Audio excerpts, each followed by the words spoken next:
జయంతి సందర్భంగా అందరి శుభాకాంక్షలు. భారత రాజ్యాంగం నవంబర్ 26, 1949 అమల్లోకి వచ్చినటువంటి దినము.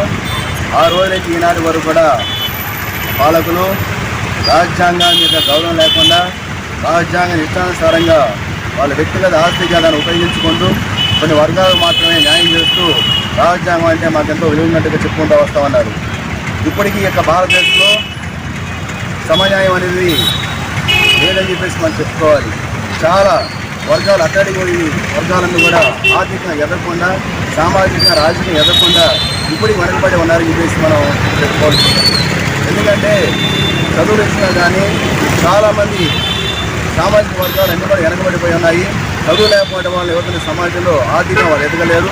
అంటే బాబాసాహెబ్ అంబేద్కర్ గారు రిజర్వేషన్ రద్దు చేసి ఆ రిజర్వేషన్ ద్వారా రాజకీయంగా ఎదిగి మీ యొక్క సమాజాన్ని మీరు బాగు చేసుకోవాలని చెప్పేసి వాళ్ళు చదవడం జరిగింది. అటువంటి రాజ్యాంగం ఉత్తమంతో విలువలు కూడేది రాజ్యాంగము.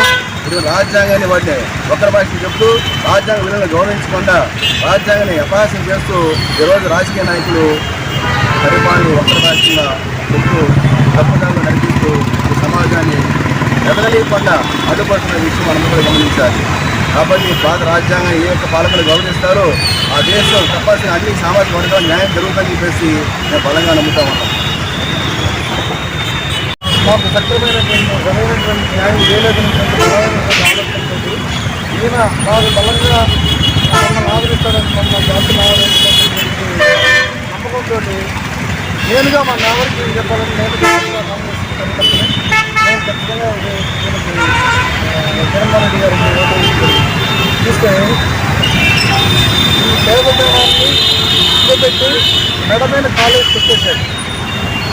సత్యం సాధనే వాళ్ళు ఏంటంటే వాళ్ళ యొక్క చూపిస్తున్నారు.